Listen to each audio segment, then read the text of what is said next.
Race 2 on the program on Wednesday at Hollywood Bets Greyville is the start of the place accumulator. It's a maiden plate for fillies and mares over 1,400 metres, and all things being equal, the starter will send them home at 1:05.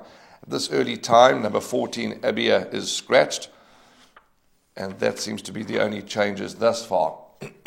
Graham, a tricky race to start the first leg of the place accumulator, although after much studying, I've narrowed it down to two horses. Freedom's Fire, the Karari filly, certainly did okay in the barrier trial, but impressed on debut. She's got a beautiful pedigree, positively drawn, tons of scope for improvement.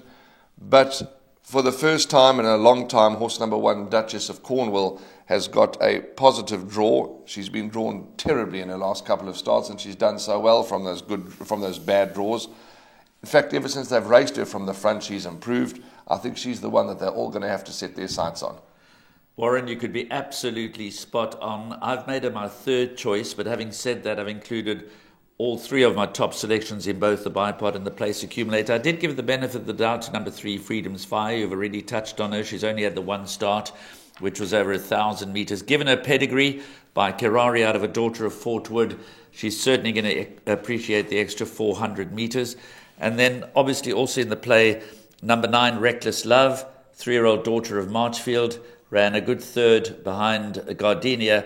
Prior to that, she was, as a maiden, in Group 1 company in the Alan Robertson behind Venetia, and she only finished 7 lengths behind Venetia as a maiden in the Group 1, and before that ran third to the highly regarded Vivid Jet. So I do also have healthy respect for number 9, Reckless Love. I did make number 12, Emerald Palace, my fourth selection, but I'm happy to go with numbers 1, 3 and 9 in both the bipod and the place accumulator.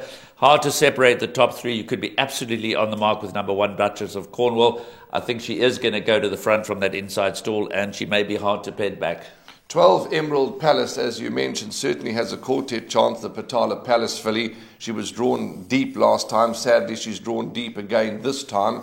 But she's going about it the right way, and she's no doubt going to win her maiden one of these days. I want your opinion before we wrap the first leg of the place accumulator. Horse number 6, Global Appeal. Although finishing 7th, not too far off on debut.